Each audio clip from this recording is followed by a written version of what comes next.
Ayan. So, nandito po tayo ngayon sa New Leaf sa The Wood Estates.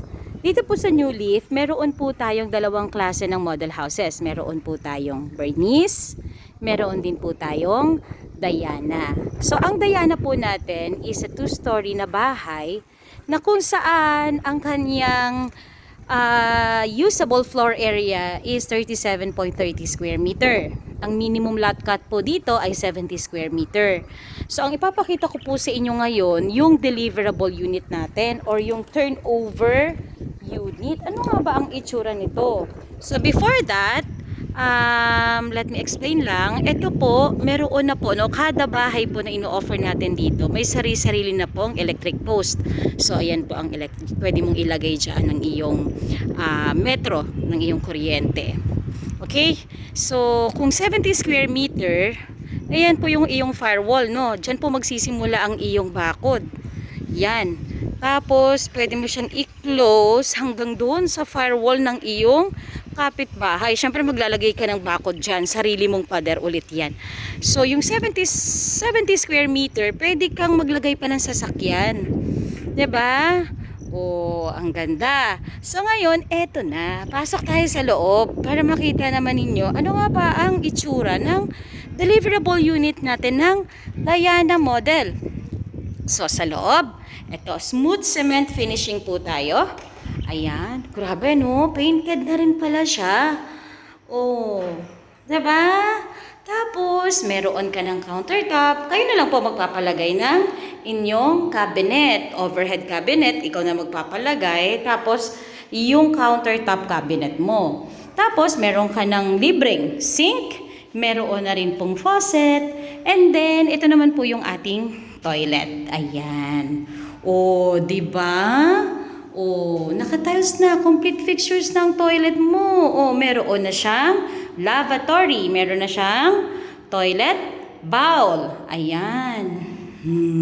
Meron ka ng shower. May faucet ka na. Oh, nice. So, ang kinaganda dito, kung mapapansin ninyo, ang ating danesa ay maraming bintana. Oh, grabe. So, kailangan marami kang curtain. Hindi mo na kailangan ng electric fan dito. Kasi sobrang hangin. Ang ganda ng ventilation. At look at the ceiling. Ang taas-taas. Diba?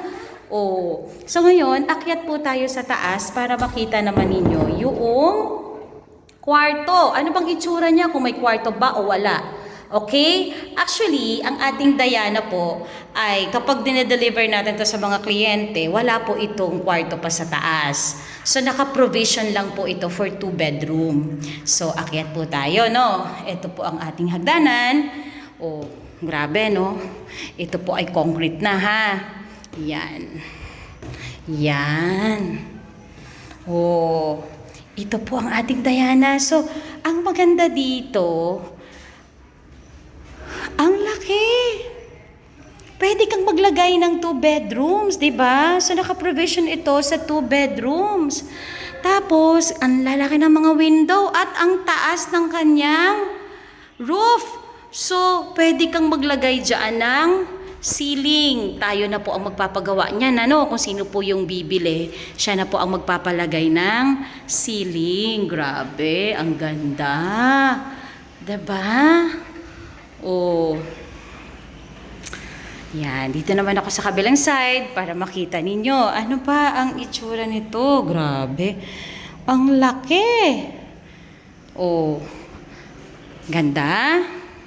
So, baba po tayo ulit. Kasi hindi ko pa napapakita sa inyo yung likod. Ano ba ang meron sa back door? Tingnan po natin. So, sa likod, actually, meron po ditong yan. Okay? May nakaharang lang po dito ang scaffolding. So, dahan-dahan na lang tayo. Ayan. So, nandito po. Ayan. Ayan po yung iyong magiging mohon. Ayan po. Ayan. Ayan ang iyong mohon. Okay? So, ibig sabihin, yan ang hangganan ng iyong property. Pwede mong isarado yan. From that mohon, okay, papunta dito. Okay? Ayan, another muhon. Oh, yan. Yan po ang iyong magiging property. So, ito po, pwede nyo po itong i-expand whether halimbawa gusto mong palagyan yan ng terrace or gusto mong magpalagay ng parking na covered parking, gusto mong magpa-expand sa likod. So, horizontal expansion, pwedeng-pwede yan. Okay? So, pwedeng-pwede pumapayag po si Philinvest na magkaroon tayo ng expansion. O, di ba?